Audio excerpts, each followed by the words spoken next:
Good morning, good afternoon, and good evening, everyone. Welcome to the Abaxx Q4 project update and Q3 quarterly financial call. During the call, I will be referencing disclosures from our Q3 financial statements published on SEDAR last week and our business update and milestone press release dated November 17th. Joining me on the formal part of the call will be Abaxx Head of Product, Ian Forrester, who will walk us through a live demo of our exchange software and the Abaxx Verifier application powered by ID++, the first live demo of our next generation commodity exchange and clearing platform, and a sneak preview of our first of its kind trade workflow using decentralized ID and data store infrastructure on ID++. Also on the call with me today are Chief Commercial Officer Joe Raia, CFO Steve Frey, and Chief Economist David Greely, who will be available on the Q&A section of the call. As we laid out on last quarter's call, although we will endeavor to provide project milestone updates at or around the time of our quarterly financial filings and MD&A, these calls will not necessarily be a formal presentation of our financials, but instead an opportunity to engage directly with our shareholders, the financial analyst community, and some of our exchange partners invited to the call this week. We will dive into key development milestones and answer investor questions on our go-to-market strategies and risks as we head into the launch of the exchange and continue the sneak peeks of our software technology innovations. So with that background, I'd like to reemphasize our regular disclosures on forward-looking statements and specifically reiterate that the nature of our business undertakings are subject to many development timelines and infrastructure complexities that are also dependent on market infrastructure partners, not least of which is being subject to final regulatory approvals. Before I turn the call over to Ian in the Q&A, in my opening statements, I'd like to provide more context on our press release last week and expand some of our disclosures from last quarter. For institutions and analysts who are new to Abaxx on the call with us today, I would encourage you to listen to our call from last quarter as well, which is on the Abaxx investor site and our YouTube channel. But this quarter, I want to update you all on our remaining path to the exchange launch, including the fall conversations we've had with our prospective members and institutions, update you on the FCM onboarding and connectivity, update our regulatory discussions over recent weeks, update our progress on systems development and ISV connectivity to existing electronic market platforms, and an update on the 100-day planning we kicked off internally on November 15th as we move through final planning for our internal launch readiness, but which of course is dependent on final regulatory approval and FCM readiness. So starting on the commercial front, while last quarter I mentioned that June and July were probably the most important months over the last few years for the commercial development of our business, particularly with FCMs, I'm pleased to say that our commercial meetings and events across Singapore, Europe, and Houston over the past few months have shifted the commercial engagement into yet another gear. Specifically, I think 4 key items are starting to solidify in the minds of our commercial partners. First, the market needs better market infrastructure and a proper buyer and seller of last resort for global gas via LNG. This is becoming critical market infrastructure, and we are alone among the global exchange groups in our approach to the detailed service of this market, which will bridge and provide connectivity to all other global energy and energy transition markets. Second, the market needs new alternatives to metals. Third, a robust global carbon offset market is necessary if we are to meet net zero pledges. And by itself, that is a huge task. The infrastructure must be on the same scale as the markets for LNG and battery metals.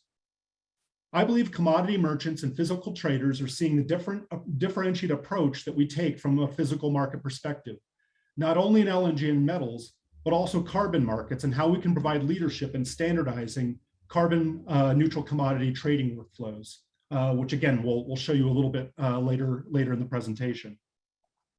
And fourth, we're entering a new major commodity cycle, and there's a need for more exchange competition, new technology, and new models to push the industry forward. We have the team to be that player, we have the technology, and we're in the right location in Singapore. We'll be the only physical commodity clearinghouse in all of Asia ex-China, and where major firm after major firm is setting up their physical origination business from Singapore. More specifically on the LNG point, over the past month, we've now received public updates from the other major exchange groups on their contract approach to European LNG and global LNG benchmarks. This news has confirmed that our focus on a physical buyer and seller of last resort market structure is unique. And this market structure will be increasingly important for the next 2 years in particular as China returns to the market and a bidding war is expected to emerge between Europe and Asia for the marginal spot cargoes of LNG. We also got news just yesterday of a major long-term Chinese offtake agreement with Qatar, which represents a significant share of the 2025-2026 Qatar expansion capacity and will continue to leave the spot markets increasingly tight for the foreseeable future, which means that the global gas market will continue to see heightened volatility and increasingly need trusted real-time price signals, not just European pipeline gas prices like TTF or illiquid survey assessments. The market needs highly competitive seller of last resort markets to best allocate supply. And the market needs very good hedging instruments to secure financing and delivery. In short, we need smarter markets for LNG for years to come. And maybe just one more word on LNG, if I may. We've also seen a trend lately that the Chinese off-takers and merchant energy firms have been the dominant new long-term offtake buyers in the US Gulf and Qatar, rather than European utilities or even the traditional end buyers in Japan or South Korea. In many of these new long-term agreements, we're no longer seeing destination clauses, particularly merchant long-term offtake coming out of the US Gulf Coast, which plays particularly well into our market structure. These portfolio and trading firms securing their offtake, including the Chinese off-takers who are buying optionality, which allows them to either take cargoes into China or sell into Europe or India, they're going to need our markets to hedge and manage delivery risks with their cargoes where they're not pre-matched with end gas consumers and utilities. Turning to metals, our commercial team made good traction with a broad group of market participants during the London Metals Week, and we've begun to draft our first important battery metal futures. A key takeaway is that the first time in perhaps 100 years, there's a real opportunity for the primary global metals market to break away from London, given the falling confidence and liquidity in that market. We believe that the most logical home for this challenger market is Singapore. And most of the major mining and metals companies have set up their primary commercial teams in Singapore, much like global LNG teams. While we aren't yet ready to announce the specific contracts we're working on with the metals industry, or what companies we've been working with, I would like to reiterate our contract development process as we laid out in our press release last week, where we outlined the 3 phases of contract development. I'm pleased to say that our metals contract work has now moved into the 2nd phase of development, and we've begun drafting our long-form contracts. We will likely know by our next quarter update the timing and launching of our metals markets, and if they will be ready for the day 1 launch or maybe just after. But the key takeaway is that it's becoming a bigger opportunity and a higher priority for us after LNG and carbon. And it will likely be closer to our phase 1 launch than phase 2 expansion. Turning to the regulatory update, again, I apologize we had to delay our last week's press release by a day or 2, as we've had recent conversations with the Monetary Authority of Singapore, MAS, and wanted to incorporate the latest thinking and updates into the call and press release. Just to review, we currently have an approval in principle for an RMO trading exchange license and an ACH clearinghouse license. We did extensive work between 2019 and 2021 to achieve these approvals in principle from a top-tier financial regulator like the MAS, and the recent discussions have been around the timelines and reviews of the remaining items to take down our full licenses for launch. One item that we did get more clarity on is that our RMO and ACH applications are linked from a timing perspective, even though each license is technically separate from separate legal entities with different governance and review, which means that a final RMO approval would likely not be too far in advance of the final ACH approval and launch. This is a bit different than from some of the spot exchanges without the integrated clearinghouse that have recently taken down RMO licenses.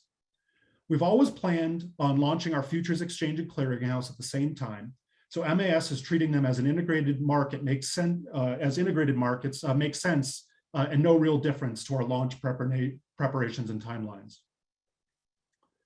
More specifically, the MAS has required further review of our updated IT systems and our naturally evolving risk policies and procedures at a closer to final state from the clearinghouse before moving on to the RMO approval.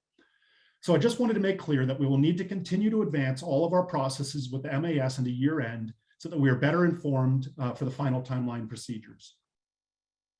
As always, our launch timeline is subject to MAS comfort and timelines, and we don't want to be too precise on a final launch date until MAS is satisfied with the remaining process, particularly final review of our upgraded technology.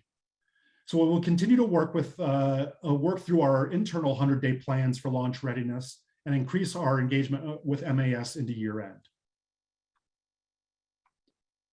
Turning to our systems update and the onboarding process for FCMs and ISVs. Just to review, an FCM is a futures commission merchant, sort of like a prime broker that connects our trading clients to the clearinghouse. For example, an energy company might hold their trading account and margin funds through their bank's FCM to trade on our exchange. The independent service vendors are the software integrators that connect our trading and clearing systems to the existing electronic systems of our members so that they can trade our products just as seamlessly and side by side with existing products from other exchanges.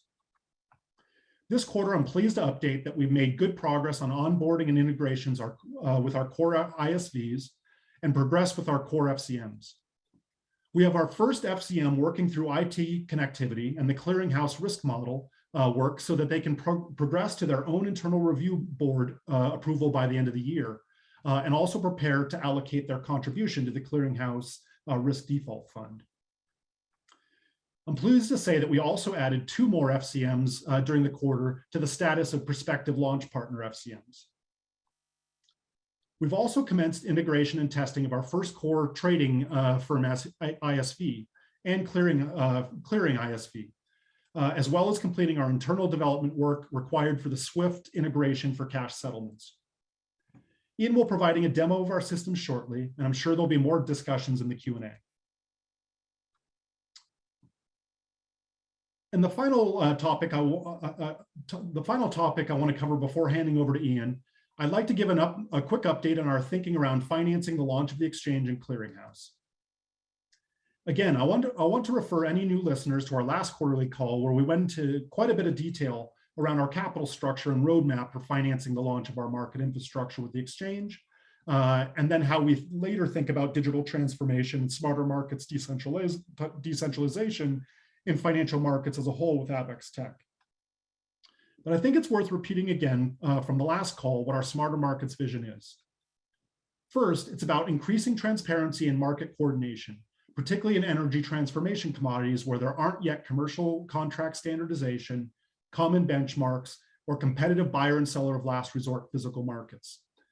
This is how we help facilitate more capital flowing into hard commodities and price the risk for the many trillions in hard asset investments needed to support mass electrification and reduce long-term reliance on hydrocarbon energy sources. Second, how do we put a price on social and environmental externalities so that commodities aren't erased to the bottom this cycle? So marginal costs for global industry aren't just set by the dirtiest resources with the highest hidden long-term costs socially, politically, or environmentally. And finally, what information technologies can advance the trust and transparency we're trying to achieve, the software data enablers of these smarter markets. We know that a large extent, our long-term success will come on the back of the exchange launch first, both as a first cash flow stream and to develop our brand and reputation in markets. But the exchange is also a first internal client of our technology and our client network hub to introduce and spread the technology side of our business, which we will hopefully start to see a glimpse of the potential here with Ian's presentation.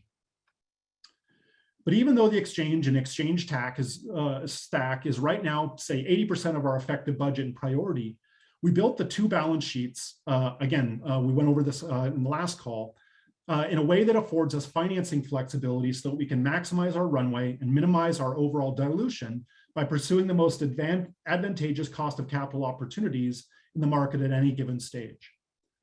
So looking at our budgets and the operating cash runway reflected in our financials filed last week, we have about 12 months of cash and liquid assets available right now for working capital at our current run rate. And while we are ramping up hiring even more in Q1 for launch, we are currently working through the heaviest part of our external technology development spend. So overall, we won't see a dramatic ramp up in our operating costs or G&A even with the launch. That said, we will require both additional reserve and regulatory capital in Abaxx Singapore, and likely some additional Abaxx Tech working capital post-launch to bridge any gaps between launch and licensing gross revenue royalty streams that would come in from Singapore and the revenue royalty streams from base carbon in 2023. So for the exchange and clearinghouse capital at Abaxx Singapore, as discussed last quarter, we began preliminary discussions with strategic partners to invest in what we're calling reserve capital for the exchange and clearinghouse, which can be thought of from a capital structure like when an upstream resource company brings in a strategic equity partner at the project level, rather than through a corporate offering of shares in the public market. This type of project equity is also typical in the exchange sector, where new regional exchanges or new asset class exchanges are typically launched with a number of key members of the exchange funding at the equity stake in an exchange group subsidiary. While again, we don't want to necessarily forecast a specific timing on this process as we work through ongoing partner discussions, this will be a formal process to be initiated ahead of the final clearinghouse approval and launch, and we would make necessary disclosures when required. But one thing I will say is that post the announcements of the major energy exchanges regarding their European LNG and carbon contracts earlier this year, there is a view from our stakeholders that the Abaxx equity partnership opportunity and window has opened much wider, and our timing couldn't be better. At the Abaxx Tech parent company level, we will continue to run a tight ship as to avoid any excessive dilution ahead of so many transformational events in the group over the next 6 to 9 months, well within our current working capital runway. These include first revenue from base carbon and the corresponding royalty revenue, exchange funding and launch, and presenting more of our software technology business models in the first half of next year. That all said, we're always developing multiple financing paths as to risk manage our runway carefully, given the economic environment we're in. So I'd like to remind investors of some facilities that are currently in place to manage and fine-tune our working capital. First, we have 3.25 million warrants outstanding that expire in May of next year, which if fully exercised would raise another 16.5 million in the first half of next year, well before we run tight on working capital. So as we execute over the next few months and into Q1, this might be one route to extend another year of working capital with less than 5% dilution if our shares move into that exercise price window of the warrants. Second, we also did the advanced work on a base shelf prospectus approved by the OSC late last year, which gives us ready access to secondary financings for up to 50 million through instruments such as an at-the-money offering, if we really wanted to fine-tune quarterly working capital with such a mechanism. And finally, we do have some other long-term investments on our balance sheet, though potentially less liquid immediately. But overall, as a company with strong insider and executive ownership, we are confident in the value we're creating for shareholders each and every quarter. So our goal is to maintain as much ownership as we can by minimizing dilution and hitting key milestones within our working capital runway. We're happy to go into further detail in the Q&A, but first, we'd like to play you a short video and hand over the mic to Ian, who's excited to give you some technology updates and a demo. Thank you. Thanks, Josh. Since our last time on this call, the product and technology group at Abaxx has made significant progress on our improved exchange technology stack, console apps, and ID++ core protocol. As Josh mentioned, early this year, we made the decision to more fully transition core trading and clearing infrastructure to a highly distributed microservice architecture. 6 months ago, we set a goal of achieving MVP this fall, and I'm proud to say that we've delivered. At the same time, we've reimagined user experience across the board and delivered a full redesign of user interfaces for exchange and clearing, as well as console apps, including our integrated tools for messaging, document signing, and identity and access management. We'll be rolling out these redesigned console apps in 2023, starting with our Verifier app, which is available now for market participants onboarding to the exchange. Also for 2023, we'll be releasing a suite of developer tools for ID++. the open source protocol developed by Abaxx Tech that powers decentralized zero trust digital identity across our ecosystem. With the delivery of our MVP, we'd like to share a bit about how we think about exchange and clearing infrastructure. Abaxx Exchange and Clearing leverages a cloud-based microservice architecture served by a globally available mesh network to optimize for speed, scale, and resilience. At the heart of the system, our own Envoy middleware provides custom connections between a best-in-class matching engine, clearing technology, and database tools, including zero trust identity management by ID++, all of it powered by the latest innovations in infrastructure as code. With availability zones on multiple continents, our mesh network protects Abaxx Exchange from any single point of failure while ensuring best execution for market participants from every corner of the world. Some of the improvements we've delivered over these previous quarters include updated fix and API gateways, ultra-low latency matching engine, advanced analytics, and a more robust risk engine. But enough of me talking about it. Why don't we log in and submit a live trade? Does that sound good? All right, great. So here we are. Everybody see my screen? Yep. Okay, to log in with Abaxx Exchange, I unlock my verifier app and I scan the QR code that's visible on the login page. There we go. Now, if I can't or if I don't want to use my device's camera, I can enter in my user ID. In this case, it would be my firm's email address, and approve a push notification on verifier to log into the system. When I log in, a server-side issuer reads the metadata stored on my credential and loads the permission from my session. Now with verifier, I can securely manage multiple identities, each with their own unique set of credentials from the same app using a PIN or biometric features on my device to prevent access by anyone who isn't me. So there we go, there's another wallet. So once logged in, I go to the trade entry screen and default to block trade outrights. Here I enter in the time the trade was agreed. So we'll say today and now. I specify the contract code and price per contract agreed by the parties.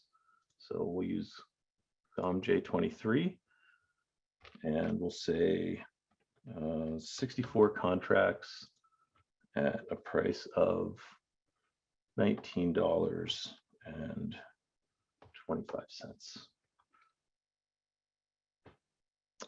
And then I go to enter in the buy and sell side information.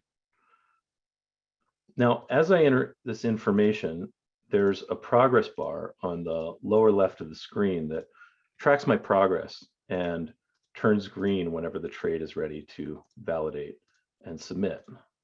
All right, perfect, there we go. So now I press validate to review the trade ticket. Everything looks good. So I press submit and send the trade to clearing.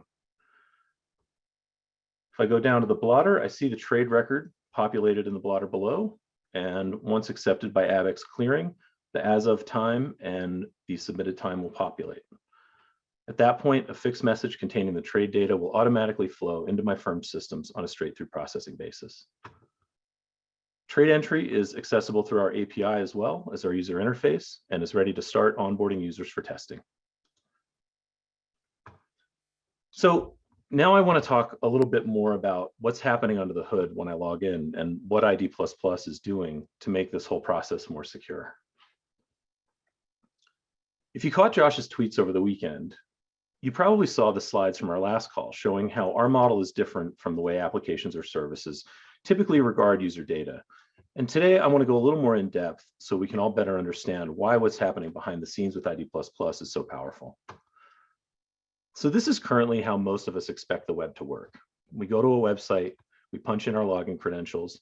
Those credentials are then checked against a database that's stored on the server. And if a match is found, our access is granted. Now, this model has changed somewhat with the advent of single sign-on, where a third party like Okta or Auth0 handles authentication as a service. But fundamentally, SSO results in the same outcome, which is a large database of user credentials and private data, including any passports and social security numbers submitted for KYC and AML compliance. Now, as more value is secured in digital spaces, the larger and more centralized these data stores become, attracting professional and state-run hackers that are incentivized to break in for ever larger payouts in an escalating war for security that doesn't really seem to have an end. And what's more, the risk of a breach becomes increasingly mutualized, where users with hardened internal security are exposed to the vulnerabilities created by less secure co-tenants. The most recent example of this was the so-called Octopus campaign this past August, where hackers raided Okta and Auth0 and then proceeded to steal 10,000 credentials from 130 client organizations, including Twilio, MailChimp, and Cloudflare, among others. This is the model for single sign-on.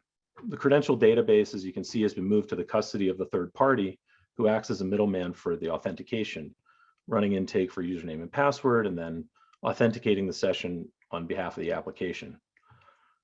The maintenance of the identity database is outsourced to a trusted third party.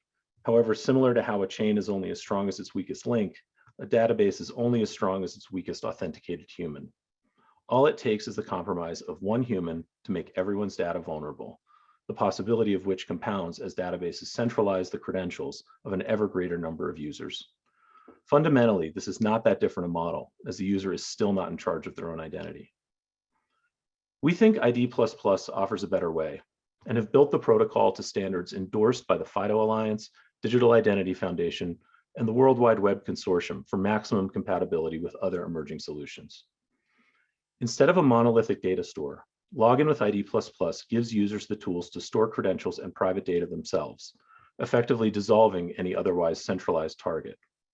Instead of having a single repository of private user data, information is held in a private data store, requiring an attacker to exploit users one by one in order to collect what they would otherwise gather all at once from a compromised database. So rather than robbing a bank, they now have to go pick everyone's pocket. Tell any bank robber planning to steal $1 million that they now have to go lift $100 from 10,000 pockets, and they won't do it, as the risk reward no longer makes sense.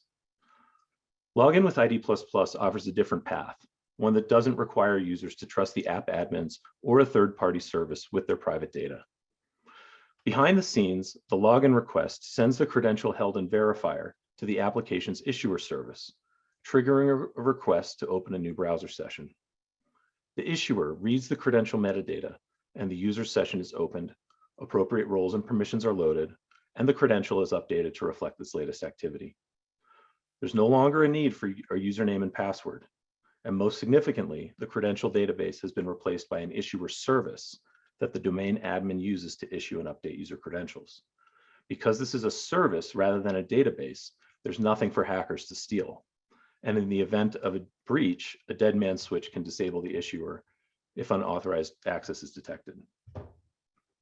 And while we've moved away from the centralized database, the process of opening the session remains largely unchanged, meaning that Login with ID++ is backwards compatible for integration with existing applications all over the web.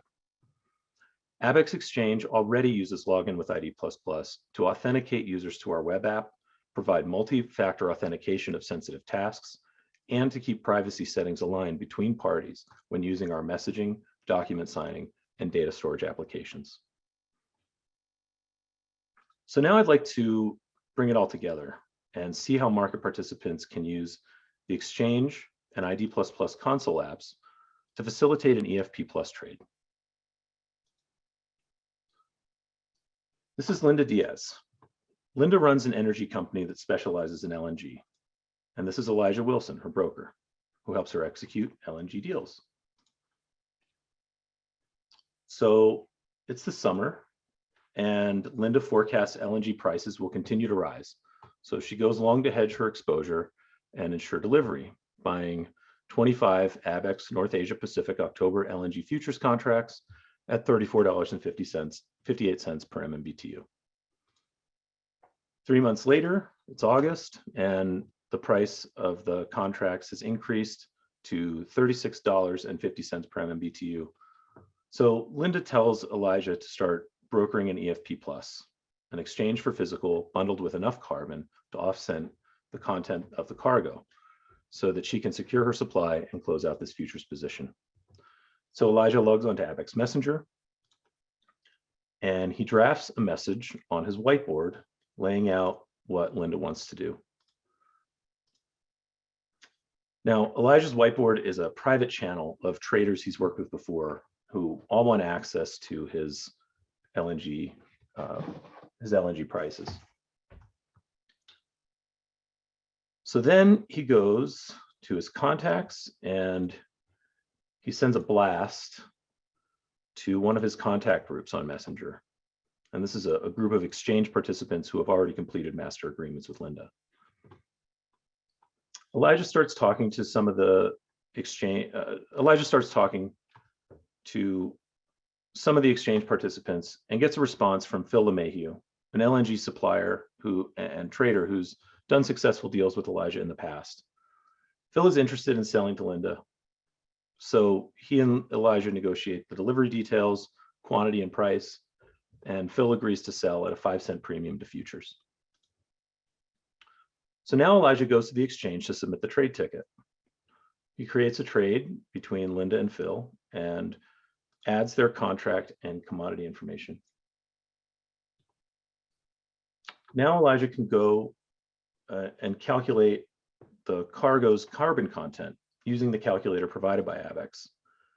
And once he finishes the calculation, he adds the carbon offset to the trade. Finally, he links Phil and Linda's master agreement that will guide the rest of the deal. Elijah can now validate the deal, ensuring that it does not exceed any of the limits set by Phil or Linda's clearing firm. And once he gets validation, he's cleared to submit the trade. So Elijah tells Linda and Phil that the trade is submitted on the exchange, while in the background, the exchange pushes fixed messages to both of their compliance and operations teams, and they begin to settle their bills and move towards delivery. And the trade is done.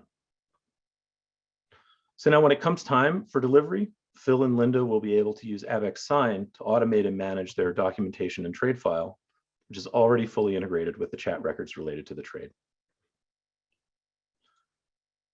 What you saw today is just a sample of what we will be rolling out over the coming year, and is the output of an incredible team of designers, developers, engineers, and product leaders. On behalf of all of us, I want to say thank you to everyone who joined today's call and to wish you all a happy holidays. Now back to Josh. Thank you, Lynn. I hope you all enjoyed a first look at what we believe can be a very innovative workflow for trading carbon offset commodities, and of course some of the technology. So now I want to turn the call over to some of the Q&A. We have seen some chats come in, some questions come in to the Zoom Q&A feature, as well as some emails and tweets and various channels that came in over the past 24 hours or so. So I think I'll probably just read off some of the questions and go through some of the answers, probably in no particular order. So there was a question regarding our sale of air carbon shares earlier or during the last quarter. I think the important thing to mention about that. So first off, we did sell those shares to Mubadala, and I believe there's some news that came out recently about that financing. And so while Base Carbon still owns a significant equity stake, I think it was important for Abaxx. Our business is not to be passive investors. We led that Series A because we saw that it was very obviously we have the connectivity through Tom McMahon, but we saw that it was a very interesting opportunity, and they were doing some interesting work in standardizing carbon markets. But at the end of the day, our working capital really needs to be focused on internal projects. And we thought it made more sense to exit that position. As far as the structure of that, we essentially took a small cash return on the cash invested, and then left a very small bit of shares that keeps exposure with essentially no net cost to Abaxx investors. There's a number of questions about the FTX debacle and whether that has any real bearing on what we're doing or at the MAS. I would say no at this time. At the end of the day, and I did put out a fairly long tweet thread on this issue. I think one of the big problems in crypto is that a lot of these companies called themselves exchanges, but they actually were never exchanges. They're centralized broker dealers with many different conflicts. At the end of the day, an exchange and a clearinghouse in a traditional market infrastructure does not take directional risk, does not hold and lend client assets. So again, like this really at the end of the day was not even similar to what we do, even though they called themselves an exchange. And again, we really haven't heard any. I mean, I believe the MAS did issue a statement, but again, I think it's very very relevant for crypto exchanges and really just nothing to do with what we do. I would encourage you to find that tweet thread if you want more information there. What is the plan and timing to monetize ID++? So again, this is something that we're going to probably increasingly spend time on outlining some of the business models next year when we release an ID++ white paper that really gets into the the technical details of the protocol, as well as some of the software developer tools and developer kits that our engineering team has been preparing. But I would say, as far as the identity piece of things, I think it's a little bit difficult to make the analogy in kind of today's internet. Really, we think this is just a foundational transformation in the way businesses will work online, and so it's going to be a lot easier to explain once we've released the protocol. There will be aspects of traditional cloud software as a service. If you look at our sign application or our messaging and some of the integrated tools for trading workflow, I think those business models can be thought of, very similar to their analogous, SaaS business models, today in centralized cloud. But I think what the real advantage of us doing this, this hard engineering work is that all of our SaaS businesses are natively integrated to this next internet, which in our view probably gives us at least a year's head start, if not longer, than other SaaS services that will eventually have to rework their technology stack. So think of this kind of like pre-Facebook's IPO, when they were very focused on desktop, and then they very quickly pivoted to a cloud and mobile world and really dominated market share by being the first to aggressively invest in sort of a whole new computing platform paradigm. So I truly believe that decentralized personal data stores and decentralized identity has that same sort of platform paradigm shift. And so again, we want to make sure that we're natively integrated in both our exchange and our SaaS tools to be on that next computing platform. So I think that's why we put so much investment in that, and it's how we can differentiate ourselves in our signing tools or in our chat from existing services. So again, we can get into that more in quarters to come. Let's see. There's a number of questions regarding the valuation and detailed timing of our exchange partner financing. I really don't want to get into those details. Again, like a number of these questions are very sort of forward-looking approach. But as you can imagine, we've got a number of different ways that we can think about reserve capital. It's not your traditional equity capital, in that it's not going to be spent so the investors that come into this equity round as reserve capital for the exchange, it's not funding growth or working capital. So it's a very different capital at risk profile, given that it's going to be just sitting in escrow accounts with only its real use is to be pointed at for regulatory capital. So I think that allows us a lot of flexibility on both valuation and structure.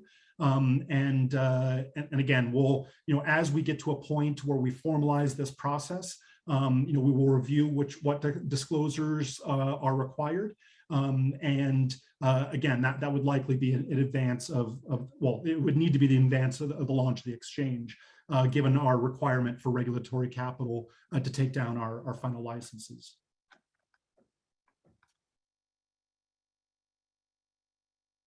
Let's see.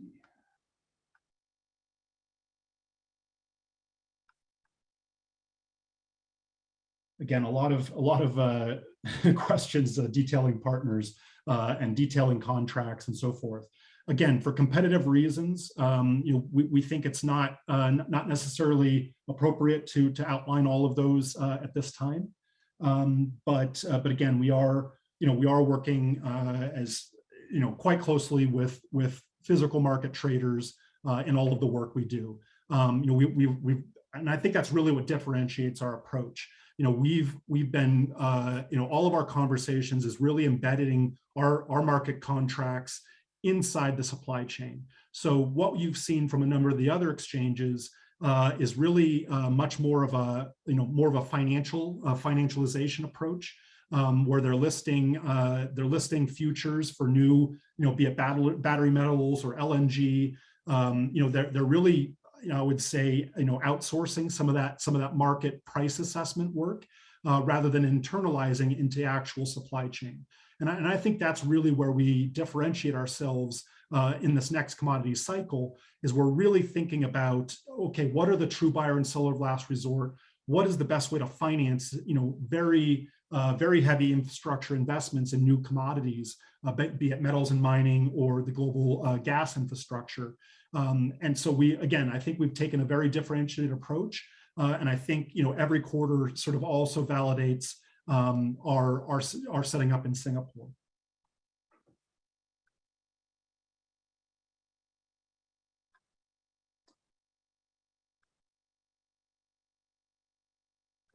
Just for the rest of the team, I'm also gonna open it up. If you're seeing other questions, it's not always fun to be both the surveying the questions and being the one answering. So let's see, Joe, is there anything you've seen that we haven't touched on the commercial side? No, I think you brought up the point of the questions on naming the partners, and I think, as you said, that's something that will come in due course.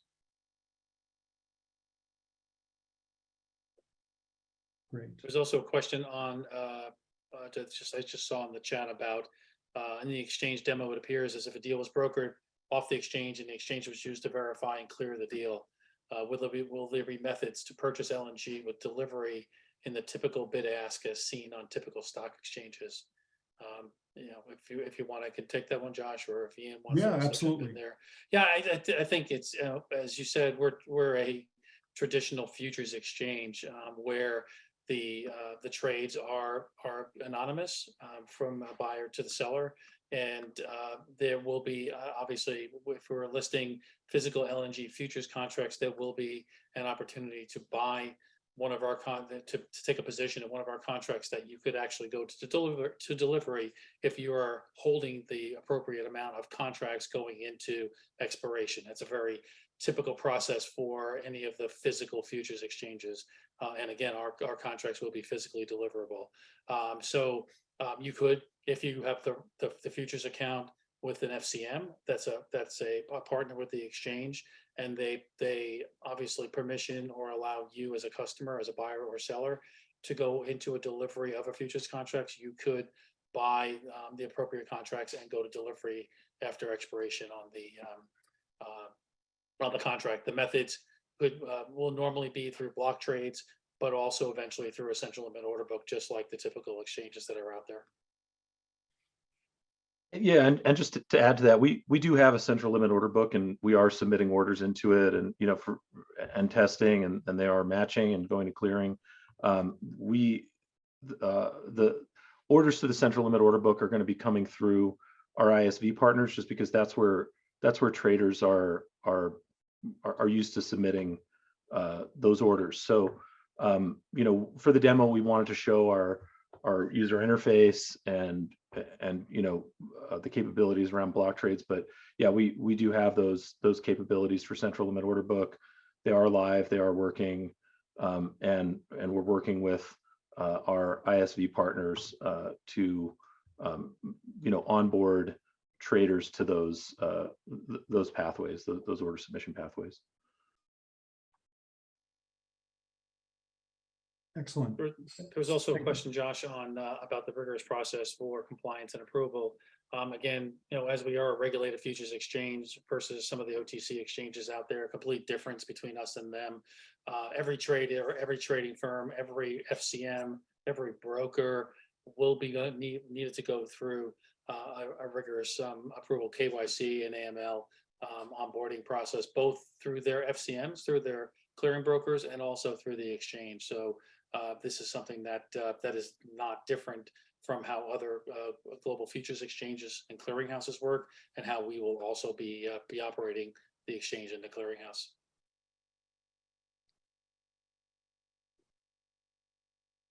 Excellent. Thank you both. There's actually some very interesting questions around the market structure of LNG, and a couple interesting comments around government, how governments are involved, particularly the European Union. So first, I covered it a little bit, but maybe to answer in more detail. One of the interesting trends we've been seeing is, of course, the large long-term offtake agreements coming back into the market. So if you recall, much of the early LNG industry was financed by these long-term agreements, particularly in Japan and Korea, where the buyers were very integrated in the heavy capex needed for both the liquefaction, the shipping, and the regas. And what we've seen over recent years, particularly as a much more call it spot market oriented mindset of both U.S. exporters and Chinese buyers, which are really the dominant new players in the market from the supply and demand side. What you saw was of course the roll off of long-term contracts and more emergent spot markets. However, over the last, particularly over the last year since the energy crisis really started in Europe last winter, what you've seen is, of course, the return of people trying to secure long-term offtake, from the new growth in liquefaction, particularly in the U.S. Gulf Coast. But what was quite different than the early days is in the early days, those long-term agreements typically had destination clauses, meaning that, because it was really integrated with the buyers. And so you saw, direct utilities or a consortium of Japanese or Korean utilities, creating these long-term offtake agreements. So even though the long-term offtake agreement is coming back to the market, it's typically now being done by merchant energy firms rather than end consumers. So the traditional sort of middlemen, brokers of not brokers, but buyers and sellers of physical cargoes are the ones creating this agreement. So really what they're doing is they're creating optionality. So they may take, likely they'll match, a significant portion to a customer, but they still are a middleman, and there's not destination clauses. So as more and more of these long-term agreements are taken off by agreed by merchant energy firms, it allows for more spot market diversity. So again, this plays very well into our market structure, where people are going to want to see the very detailed price differentials between the various global regions, and so they can trade and optimize where those cargoes will go once they've got that offtake.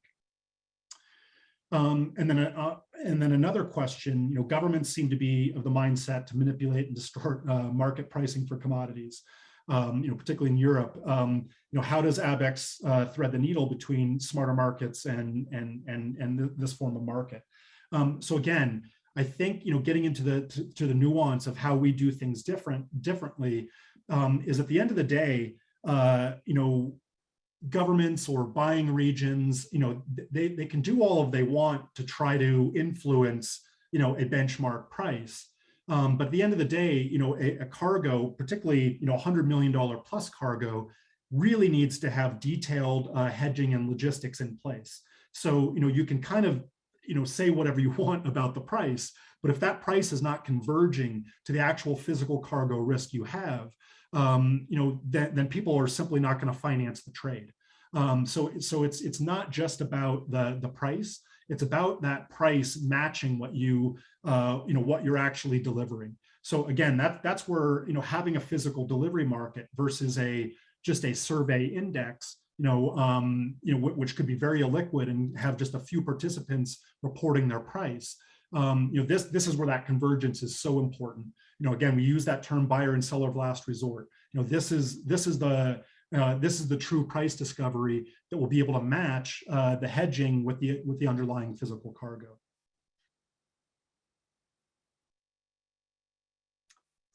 Joe or David, anything you want to add to the to the market structure? Hi, Josh, this is Dave. Yeah, just the one thing I might add on to what you were saying, which I agree with, is, people ask about what will the impact of these longer term, move to longer term contracts be? And in addition to what you said, I would add, it also makes it very difficult for a cash settled contract to perform, because you're not going to have as many transactions occurring in the spot market. So there will be less prices to survey, and those transactions that are occurring, most likely won't be reported. So, you've had the thesis, we've had the thesis for a long time that physical settled contracts are what's needed. And I think this will push people away from cash towards settled, because physically settled contracts are the natural extension of a contract market. You can, as you said, you can take the resale clauses, you can face off against an exchange, so you lower your credit risk, and you have that security of physical volume. It can be buyer and seller of last resort, it can be buyer and seller of first resort. When you enter into a physically settled futures contract, you've agreed to buy or sell a fixed volume, and that transaction's done. Like, yes, you can roll out of the futures and close it out, but you can also go to delivery. So you're insured of getting the volume that you purchased or having a buyer for the volume you sold. Whereas with the cash settled contracts, you don't. You still have to find a buyer or seller to deliver the volumes. All you've done is put in place a hedge against the price risk, whose effectiveness will, really depend on how close that cash index that it settles against is to the price you're actually having to pay or, receive when you find that buyer or seller in the spot market. Yeah, that's an excellent point, Dave. And I think it ties into particularly next year, when again China returns as a large, likely returns after post their COVID zero policies, as a large competitive bidder to all of the LNG cargoes that are going into Europe, this year. But I think as we've seen in recent European gas markets, because there's not significant gas storage infrastructure in Europe or Asia for that matter, these markets can swing quite volatilely versus say the US. At the end of the day, that storage is the buffer that's needed when you have very short-term swings in, say, weather or wind or sun, and so as we've seen this year, as European gas storage was full, particularly since they were able to grab more cargo. Yes, it is full, but which can allow the the prices to fall dramatically if there's warm weather at the early part of the winter. But because it's not significant storage capacity, that could swing back very quickly. So again, if you've got a similar dynamic playing out in both Europe and Asia at the same time, again, securing or rerouting that physical cargo, based on a physical price, I think is going to be incredibly important. So again, I think we made the comments last quarter in that yes, it's been, a little bit frustrating, the scale of the market we're building and how long that takes. But as every quarter goes by, there's something more to learn about the market structure, and the fact that we're so in the weeds of this market. I think we'll be able to launch with a much more comprehensive market structure that will be ideal for next year's gas markets, and particularly the next 2 years, because that's really where the market's going to be much tighter before new LNG supplies and new shipping comes online in sort of 2024 and 2025.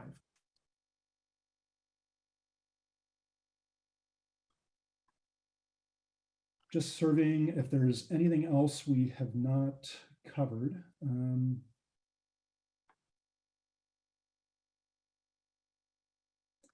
Yeah, again, a lot of them, asking questions for details that we're not ready to get into. But again, I think it's been a very solid quarter, both commercially and in the development of our technology. And we look forward to providing another update. Of course, we'll be providing press releases along the way for material disclosable developments. But I would say that we will likely have another call in 3 months, mid-February, ahead of the Lunar New Year. Even though our financials, because this will be the audited year end, our financial calendar is a little bit extended. But we are planning to have this call on the every sort of the 3 months, which I think will be very good timeline for everything that's happening in early Q1. So with that, thank everybody for their time and participation. And as always, we will we'll post this video to our website, to our investor site, and to YouTube. And we look forward to hearing from you all soon. Thanks, everybody.